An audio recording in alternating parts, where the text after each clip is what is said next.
Hello everyone. In our previous video, I talked about how to expand your vocabulary and how to learn new words and how to retain them and how to keep them in your long-term memory. So that's what I talked about in my previous video. Today, I'm gonna give you a demo. आपको एक example देने लगा हूँ कि किस तरीके से आप नया लफ्ज़ सीखते हैं, उसको अंडरस्टैंड करते हैं और फिर उसको किस तरह डिफरेंट कॉन्टेक्स्ट में यूज़ करके उसको लॉन्ग टर्म मेमोरी में लेके चले जाते हैं. So I'm gonna give you an example. For example, मेरे सामने इस वक्त पेपर है. If you could look at it, PTA asked government to pay heed to EU warning. So today I'm gonna talk about pay heed. अब आपको pay heed का नहीं पता. You don't know what is pay heed. What does this expression mean? We don't know. हम क्या करते हैं, हम सबसे पहले इसको चेक करते हैं डिक्शनरी के अंदर.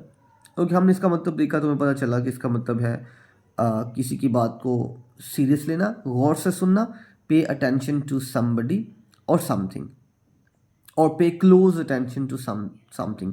गिव ईयर्स, कान लगाना, कान धरना, बात को सुनना, किसी की बात को गौर से सुनना. यह हमें मतलब पता चल गया कि पे हीड का मतलब क्या है. अब नेक्स्ट स्टेप है कि हम ये देखें कि ये पे हीड किस तरह और किन कॉन्टेक्स्ट में यूज़ होती है. पे हीड दो तरह के कॉन्टेक्स्ट में यूज़ होती है. First one is when you talk about warning. जब आप किसी को वार्निंग की बात करते हैं, वार्निंग को सुनने की बात करते हैं, तब आप पे हीड इस्तेमाल करते हैं. जब आप नसीहत की बात करते हैं, किसी को नसीहत करना या नसीहत के मतलब भी आप पे हीड एक्सप्रेशन यूज़ कर सकते हैं. कैसे? Let me tell you. For example, जैसे इस एग्जाम्पल के अंदर है, शो यू कि PTI asked government to pay heed to EU warning. कि पीटीआई ने कहा है कि गवर्नमेंट को बात सुननी चाहिए, कान धरने चाहिए ईयू की वार्निंग के. ठीक है, ईयू की जो वार्निंग उनको दी है उसको गौर से सुनना चाहिए, उसको ज़रूर अटेंड करना चाहिए, कान धरने चाहिए. तो ये वार्निंग के कॉन्टेक्स्ट में यूज़ हो गया. सेकंड कॉन्टेक्स्ट क्या है?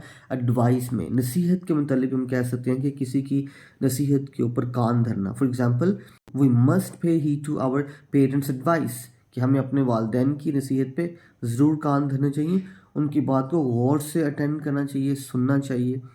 तो अब देखें, मुझे पता चल गया कि पे हीड का मतलब क्या है, किन कॉन्टेक्स्ट में यूज़ होता है. अब मेरा काम क्या है कि I have to use this expression in different context, in different situations. मैं इसको मुख्तलिफ सिचुएशंस में यूज़ करूँ. Whether I am writing something और maybe I am speaking to somebody, when a situation arises and I feel the need to use this expression, I have to, मुझे इसको use करना है different context में. जब भी मुझे ज़रूरत महसूस हो कि पे हीड कहीं मेरी गुफ्तगू के अंदर आना चाहिए, तो मुझे यहाँ पे लगाना चाहिए. जब आप इसको 8-10 दफ़ा, 7 दफ़ा, 10 दफ़ा, when you use this expression multiple times, तो फिर क्या करेंगे, you will be able to retain that expression in your long term memory. ये ज़्यादा वक्त के लिए आपकी लॉन्ग टर्म मेमोरी में रहेगा और आप इसको एक आसानी से इस एक्सप्रेशन को यूज़ कर सकेंगे. Thank you so much for watching the video.